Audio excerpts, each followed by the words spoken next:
আমি যখন ছোটবেলা থেকে 4 নম্বর রোডের দোকানে বাজারের দোকানটাই করতাম, তখন থেকে ওই যে আমি স্টোর করতাম, একেবারে জামা কাপড় করতাম, সেই জন্য আমার ওই ওদিকে পোলাপানে আমাদের সাথে যারা চলতো, ওর এই পাঙ্খু আবুল বলে ডাকতে রেখে পাংখা।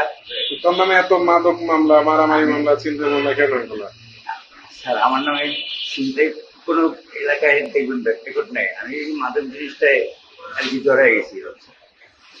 এলাকার মাদক ব্যবসা করে তো যুব সমাজকে ধ্বংস করে দিচ্ছে, এটা ছেড়ে ভালো আসবে কেন? আমি মাদক খাইলে মামলাগুলো হয়েছে, আমি এগুলো ছেড়ে দেবো। এবার আমার কি আজকে আমার ফ্যামিলি নিয়ে বসার কথা ছিল যে আমি চাকরি টাকরি করবো, এর ভিতরে আমার এই জিনিস হয়েছে। আর আমি এবার আমার সুযোগটা দিলে আমি আর জীবনে দেখবেন না এই যে হাতে কাটা, নাকে কাটা, এত কাটা কিসের জন্য তাহলে? এটা যে আমি যখন দোকানে করতাম, ওই যে আমরা কারণ যাই ভোরবেলা ছিনতাইকারীরা আমার ধরে আমার টাকা পয়সা নিয়ে এই যে এগুলো আপনি ছিনতাইকারী, আপনারই ছিনতাইকারী ধরে?